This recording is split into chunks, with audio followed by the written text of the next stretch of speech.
존 웨슬리는요, 18세기 영국에서 복음주의 부흥운동을 일으킨 감리교의 창시자입니다. 그는 평생 4만 번 이상 설교했고요, 수백 권의 서적을 집필했습니다. 그다음 무엇이 그의 인생에서 터닝 포인트가 되었을까요? 그는 어렸을 때부터 엄격한 경건 훈련을 하며 목사가 되어서 미국으로 전도 여행을 떠났지만 그곳에서 쓰라린 영적 패배감을 안고 2년 후 영국으로 돌아왔습니다. 그래서 이 영적으로 방황하던 웨슬리는요, 런던 올더스케이트 거리에서 성령의 강권적인 역사를 경험한 이후에 수많은 부흥의 사역을 일으켰습니다. 그의 일기를 35세 때 써놓은 일기를 보면 이런 내용이 있어요. 1738년 5월 24일 수요일 새벽 5시경에 성경을 펴니 내가 신성한 본성에 참여하는 자가 될 수 있다는 베드로후서 1장 4절 말씀이 내 눈에 들어왔고, 마가복음 12장 34절 말씀에서는 내가 하나님 나라에 가까이 와 있음을 깨닫게 되었다. 그날 저녁 모라비아 교도들이 모인 올더스케이트 거리 집회에 다시 참석해서는 어떤 사람이 루터의 로마서 주석 서문을 읽는 것을 듣고 마음이 뜨거워지는 것을 경험하게 됩니다. 그는 나는 오직 그리스도만이 구원임을 믿게 되었다. 그리고 그리스도께서 나 같은 죄인도 용서하셨고 죄와 사망의 법에서 구원해 주셨다는 확신이 들었다라고 그날 밤 일기장에 기록했다고 합니다. 자, 성도 여러분, 성령이 임하시면 말씀이 깨달아져서 진리를 알게 되고 마음이 뜨거워지고 예수님이 하신 일들이 나를 위한 일들임을 밝히 깨닫게 됩니다. 예수님이 하신 일들이 나를 위한 일들이다. 그렇다면 오늘 예배 자리에 나오신 여러분들은 성령님의 충만한 임재를 언제 처음 경험하셨습니까? 성령님이 우리에게 주시는 기쁨과 유익은 무엇인지 알고 있습니까? 오늘 우리에게 주신 본문 말씀이 기록된 이 요한복음 14장은 성령 파송에 대한 말씀입니다. 즉 예수님은 아버지께로 떠나시면서 성령님께 예수님 자신의 사역에 이 바톤을 넘기실 것을 말씀하고 있어요.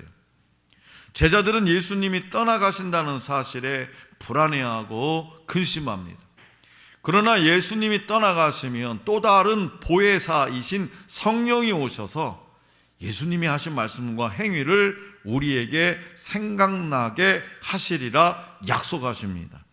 그 이유는 바로 보혜사, 파라클레토스, 이 파라클레토스의 문자적 의미가 곁에서 돕도록 부름받은 존재이기 때문입니다. 곁에서 돕도록 부름받은 존재. 이 곁은 누구냐? 오늘 저와 여러분들의 곁인 줄로 믿습니다. 저와 여러분들 곁에서 돕도록 부름받은 존재가 누구다? 파라클레토스, 성령님이시죠. 보혜사 성령님. 그렇기 때문에 성령의 역할은 예수님 말씀의 뜻을 올바로 이해하고 깨닫게 하시는 거예요. 우리 곁에 오셔서 뭘 한다고요? 예수님의 뜻을 올바르게 이해하고 깨닫게 하시는 거예요. 그것이 성령님의 역할이에요. 우리 예수님은 구원의 유일한 길이시죠? 왜 아멘 안 해요? 예수님은 구원의 유일한 길이시죠? 자, 그렇다면 우리가 구원의 유일한 길이신 예수님을 만나려면요, 시간과 공간을 거슬러서 2000년 전 팔레스타인으로 가야 합니다. 예수님을 만나려면. 그런데요, 그 문제를 해결하려면 언제 어디에 살든지, 우리가 언제 어디에 살든지 예수님을 만날 수 있도록 하셔야 했기 때문에 성령님을 우리에게 보내주셨어요. 성령님은 길이요 진리요 생명이신 예수님을 나의 주님이시라고 고백하시는 분입니다. 그러니까 예수님이 나의 길이요 진리요 생명이시라고, 예수님은 나의 주님이시라고 고백할 수 있는 사람은 이미 내 안에 성령님이 거하고 계십니다. 성령님과 함께하는 삶을 살아가고 있는 거예요. 하나님은 인간을 구원하실 계획을 세우시고, 예수님은 십자가 죽음과 부활을 통해서 하나님의 구원 계획을 성취하시고, 성령님은 모든 민족에게 세상 끝날까지 예수님의 구원 사역을 전파하는 일을 하십니다. 그렇기 때문에 제자들은 예수님이 떠나가신다는 사실에 불안해하고 근심하지만, 예수님이 떠나가시는 것이 모든 사람에게 위로요 소망입니다. 왜냐하면 성령이 오셔서 진리이신 예수님을 올바르게 깊이 만나게 해 주시기 때문입니다. 자, 그렇다면 하나님 아버지께서 예수님 이름으로 보내시는 보혜사 성령님이 우리에게 오셔서 행하시는 사역은 무엇일까요? 자, 오늘 우리에게 주신 본문 말씀 26절입니다. 다 같이 받들겠습니다. 26절 시작. 보혜사 곧 아버지께서 내 이름으로 보내실 성령, 그가 너희에게 모든 것을 가르치고 내가 너희에게 말한 모든 것을 생각나게 하리라. 아멘.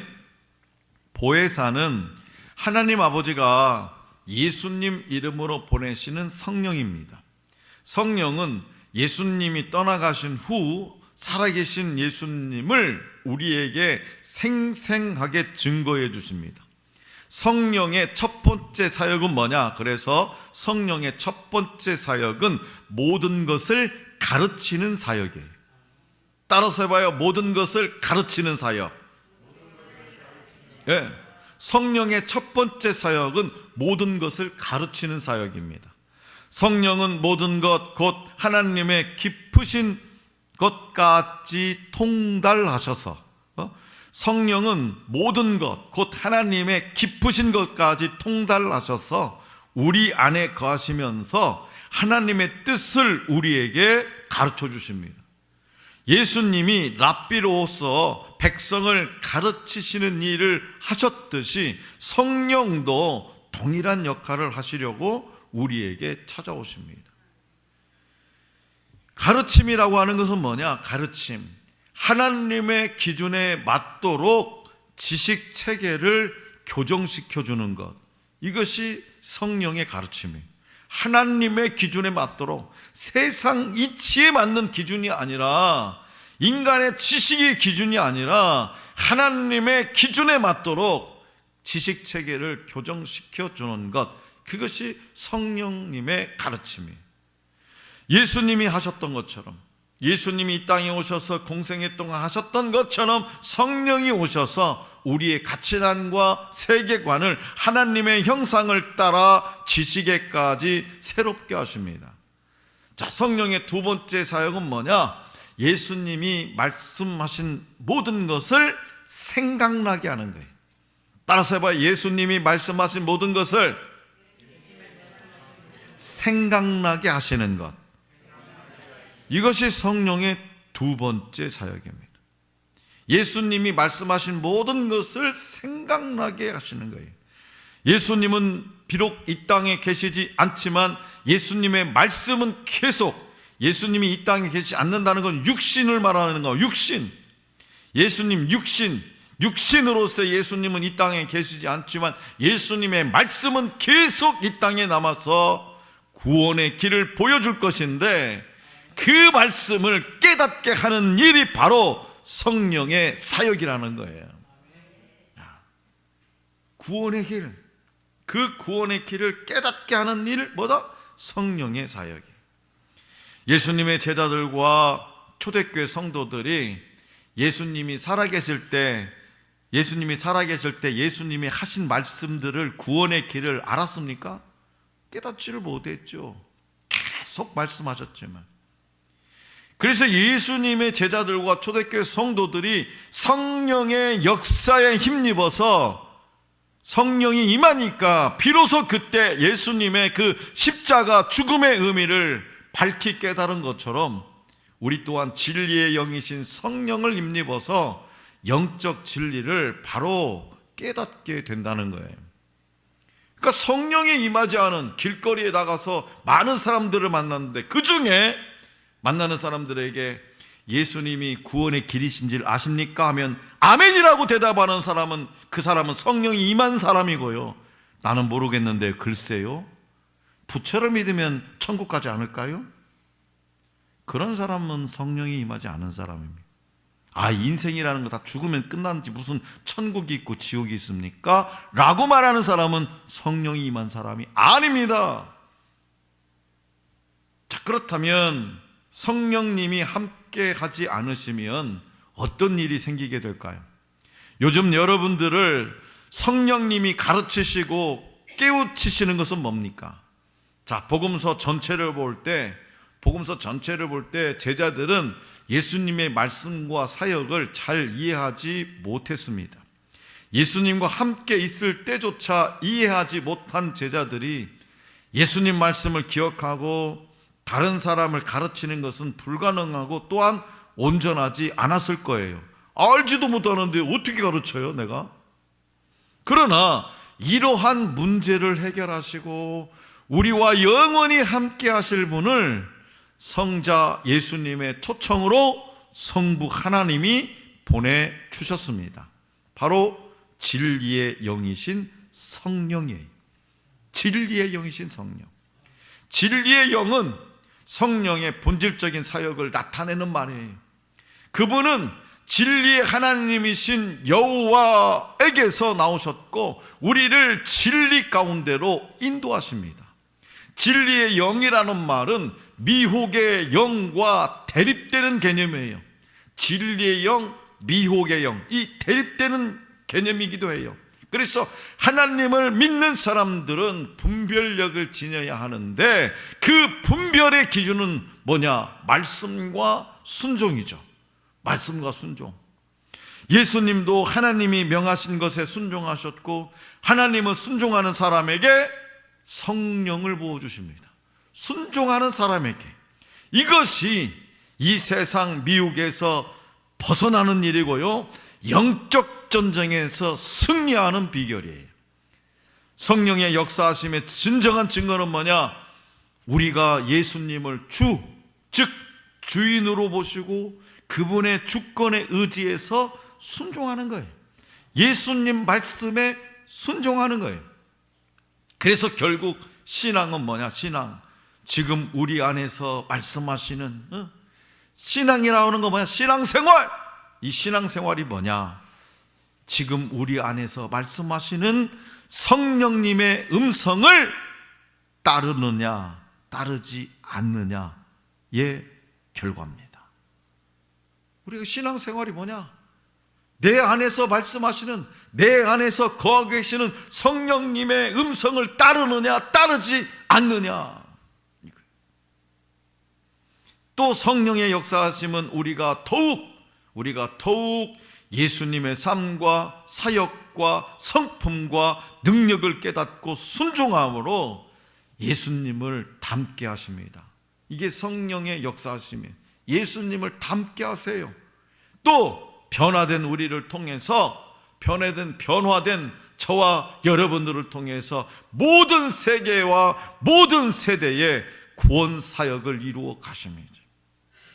그럼에도 불구하고 예수님의 제자들은 어떻게 하고 있다? 지금 두려워하고 있다라는 거예요. 내가 떠나간다. 나는 이제 곧 떠날 사람이야. 떠날 거야. 예수님은 그렇게 말씀하시자 제자들은 두려워하고 있었습니다. 그래서 예수님은 두려워하는 제자들에게 그분의 평안을 주시죠. 자, 그렇다면 예수님이 주시는 평안의 특징은 뭐냐? 예수님이 주시는 평안의 특징, 본문 말씀 27절입니다. 다 같이 받들어 읽겠습니다. 27절 시작. 평안을 너희에게 끼치노니 곧 나의 평안을 너희에게 주노라. 내가 너희에게 주는 것은 세상이 주는 것과 같지 아니하니라. 너희는 마음에 근심하지도 말고 두려워하지도 말라. 아멘. 자, 여기서 평안을 뜻하는 히브리어 샬롬. 샬롬. 제가 여러분들에게 문자 보낼 때마다 항상 저는 샬롬 이렇게 하잖아요. 무슨 살라. 샬롬을 뜻하는 히브리어 샬롬은요, 불안이나 갈등이 없는 완전한 정의가 실현된 상태, 이걸 샬롬이라고 합니다. 불안이나 갈등이 없는 완전한 정의가 실현된 상태. 이는 예수 그리스도의 십자가 대속으로 말미암아 죄인들이 하나님과 올바른 관계, 즉 샬롬의 상태를 회복하고 부활을 통해서 새 생명을 얻는 구원의 평안을 말합니다. 또 평안을 뜻하는 헬라어 에이레네요. 헬라어는 에이레네. 이 에이레네는 전쟁이 끝난 상황을 나타내요. 전쟁이 끝난 상황. 전쟁의 위협이 없이 복된 번영을 누리면서 법과 질서가 잘 유지되는 상태를 말합니다. 그렇기 때문에 이것은 예수 그리스도께서 이 세상 임금을 심판하시고 통치자들과 권세자들을 무력화하시면서 이 세상을 이기고 거둔 영원한 승리의 평안입니다. 다시 말해서 예수님의 평안은 그분이 십자가 죽음에서 부활하심으로 사망을 이기신 구원의 평안이고요, 세상을 영원히 이기시고 선물하신 승리의 평안입니다. 그 평안은요, 일시적인 어떤 감정을 북돋아주는 것이 아니에요. 일시적으로 예수님의 평안은 당신의 피로 이루신 평화고요, 우리가 예수님을 통해서 하나님과 누리는 평화입니다. 이 평안은 감정의 변화가 아니라 신분의 변화고요, 삶의 변화를 의미합니다. 멸망할 수밖에 없는 죄인이었던 저와 여러분들이 구원받고 하나님과 화평하게 되었으니 그 어떤 염려나 환난도 우리를 흔들어댈 수 없는 거죠. 성령님은 그것을, 예수님이 주신 그 주님이 주신 그 평안을 확신하게 하십니다. 그렇기 때문에 이것은 은혜 중에 은혜인 거죠. 자, 그렇다면 세상이 주는 평안과 예수님이 주는 평안은 어떻게 다를까요? 세상이 주는 평안, 예수님이 주신 평안 어떻게 다를까요? 이미 주어진 평안을 누리려면 오늘 저와 여러분에게는 어떤 믿음이 필요할까요? 세상은 평안을 주는 것이 아니라 평안을 줄 것처럼 말할 뿐입니다. 세상은 평안을 주는 것이 아니라 평안을 줄 것처럼 말해요. 참 평안은 세상이 줄 수 없는 겁니다. 세상은 돈이나 안정된 직장, 행복한 가정, 좋은 집, 또 건강, 자녀가 평안이라고 가르쳐요. 자녀. 그것을 얻기 위해서 결국 자신을 포기하라고 말합니다. 자신의 뼈를 갈아서 공부하라고 하고, 자신의 뼈를 갈아서 돈을 벌라고 하고, 자신의 뼈를 갈아서 자식을 키우라고 하고, 자신의 뼈를 갈아서 이제는 30평에서 50평으로 늘려야 된다고 하고, 자신의 뼈를 갈아서 주식에 투자해야 된다고, 자신의 뼈를 갈아서 부동산을 늘려야 한다고, 그렇게 심리적 압박을 느낄 정도로 우리에게 말하는 것이 세상이 주는 평안이에요. 그러니까 세상은 그 모든 것을 갖지 않으면 평안을 누리지 못한다는 메시지를 던져줍니다. 그래서 불안의 길을 걸어가면서도 조금만 더 열심히 이 길을 가다 보면 평안을 찾을 수 있으리라 기대하며 이를 악물고 현재를 살아갑니다. 그러나 그 길을 아무리 걸어도요, 평안에 이르지 못해요. 결국 인생은 고통이라는 불행한 결론에 이르게 되지요. 고통. 그렇기 때문에 우리는 불안을 평안으로 포장한 세상의 임금을 따라서는 안 됩니다. 세상은 결코 진정한 평안을 줄 수 없습니다. 그리고 세상에서 얻는 평안은 조건적이고 가변적이에요. 조건과 환경이 바뀌면 평안이 깨질 수 있고 시간이 지나면 또 다른 불안 요소가 나타나요. 그러나 예수님이 주시는 평안은 조건과 환경을 극복합니다. 사망을 이기시고 세상을 이기신 예수님이 성령을 통해서 우리 안에 계시기 때문이죠. 예수 그리스도의 평안을 소유한 자들의 모습을 바울은 이렇게 묘사해요. 고린도후서 4장 7절에서 9절입니다. 다 같이 받들겠습니다. 7절에서 9절 앞에 보십시오. 시작. 우리가 이 보배를 질그릇에 가졌으니 이는 심히 큰 능력은 하나님께 있고 우리에게 있지 아니함을 알게 하려 함이라. 우리가 사방으로 우겨쌈을 당하여도 쌓이지 아니하며 답답한 일을 당하여도 낙심하지 아니하며 박해를 받아도 버림받지 아니하며 거꾸로 뜨림을 당하여도 망하지 아니하고. 아멘. 평안의 원천, 평안의 뿌리, 평안의 물줄기의 시작, 이 원천이신 예수님도요 많은 분쟁과 갈등에 휩싸이셨고요 심각한 문제들을 만나셨어요. 40일, 예를 들어서 40일 금식기도하고 나왔을 때 마귀가 시험도 했잖아요. 제자들이 배반했잖아요. 하지만 그 어떤 갈등과 문제도 예수님의 길을 막지 못했습니다. 우리 또한 이 땅에서 사는 동안 항상 갈등과 문제가 따릅니다. 이때 중요한 것은 뭐냐? 내게 평안을 끼치는 존재가 누구신지 확실히 아는 거예요. 내게 평안을 끼치는 존재가 누구신지 확실히 아는 거. 그분은 바로 누구다? 예수 그리스도십니다. 예수님은 문제보다 크시고 조건보다 상황보다 크십니다. 예수님께 집중할 때 평안을 뺏기지 않고 이 상황을 다스릴 수 있고 능히 이길 수 있습니다. 세상을 만드신 하나님이 우리에게 가장 좋은 상태를 하세요. 이 세상 우주 만물 그리고 저와 여러분들을 만드신 창조주 하나님이 저와 여러분들에게 가장 좋은 상태를 하신다 이 말이에요.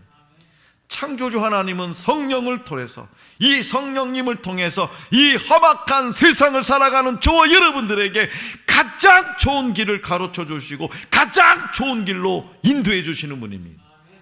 그 길에 진정한 평안이 있다는 것을 믿으시기 바랍니다. 콜롬비아의 한 목사님이 어느 주일에 설교를 하고 있는데 갑자기 딱 교회 문이 열리더니 권총을 든 사나이가 나타나서 설교를 그만하시오! 라고 소리를 지르는 거예요. 성도들은요 막 무서워가지고 의자 밑으로 또 어떤 안전한 곳을 찾아 숨느라 아수라장이 되었어요. 목사님 역시도 속으로 막 떨렸지만 어디에서 용기가 났는지 아랑곳하지 않고 계속 설교를 하는 거예요.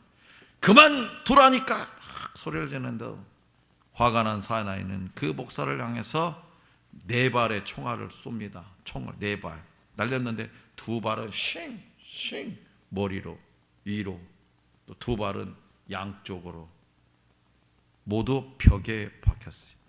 그러자 오히려 총을 쏜 사나이가 혼비백산해가지고 총을 버리고 도망쳤다고 합니다. 이 목사님이 담력이 세거나 강인한 편이 아니기에 자리를 뜨든지 아니면 최소한 강대상 밑으로 숨어야 했습니다. 후에 이 목사님은 그때 자신의 상태를 다음과 같이 말해요. 글쎄요, 저는 담대한 사람이 아닙니다. 그런데 그 괴한이 나를 노리는 순간 하나님의 큰 능력이 나를 사로잡는 것 같았어요. 무엇보다도 제 의지에 상상 못할 힘이 실리는 것을 느꼈기 때문에 그 엄청난 긴장 가운데서도 여유를 가질 수 있었어요. 하나님이 제 의지에 역사하시니까 두려운 마음, 피하고자 하는 마음, 죽음에 대한 공포심 같은 것을 다루시는 힘을 느꼈어요. 어쨌든 그런 경험은 처음이었어요. 자, 성도 여러분, 이러한 경험을요 일반화시키고 싶지 않습니다. 그러나 이런 방식의 성령의 역사하심을 완전히 배제하는 것도 옳지 않습니다. 우리 한국 기독교 역사 가운데도 얼마나 많은 사례가 있는지 모릅니다. 그래서 평소 흔치 않은 특수한 경험조차 자기 절제를 실현해내는 하나의 기회가 될 겁니다. 자기의 노력이 있어야 가능한 일이겠지만 성령님의 도심 없이는 이루어지지 않는 것을 우리가 알아야 되는 거예요. 당연히 아침에 눈을 떴다? 당연히 내가 뭐 날 샜으니까 눈 떴지. 성령 하나님의 역사입니다. 성령 하나님의 역사. 예수님이 보혜사 성령님을 우리에게 보내주심으로 2000년 전 팔레스타인에 재현되었던 구원의 문이 시대와 장소를 초월해서 모든 믿는 자에게 열렸습니다. 이렇듯 성령님은 구원의 보편화를 이루십니다. 진리의 영이신 성령님은 예수님 말씀과 그분이 행하신 모든 사역의 의미를 올바로 깨우쳐 주십니다. 임마누엘의 영이신 성령님은 영원히 우리와 함께 하시며 예수님을 주님으로 섬기게 합니다. 세상을 이기는 믿음은 성령님이 나를 다스리실 때 생겨납니다. 성령 충만해서 예수님의 주권에 순종하는 것이 중요합니다. 그 권능에 힘입어서 말하고 그 권능에 힘입어서 행하는 사람이 세상을 바꾸는 증인이 될 수 있습니다. 그러므로 예수님이 유일하신 길이요 진리요 생명임을 확신하고 구원을 위한 다른 길이 없음을 많은 사람들에게 전파하시기 바랍니다. 질그릇 속에 담긴 보배이신 예수님이 어떤 분인지 성령이 깨우쳐 주셔서 고난 가운데 오뚜기처럼 일어나는 믿음의 사람이 될 수 있기를 간절히 기원합니다.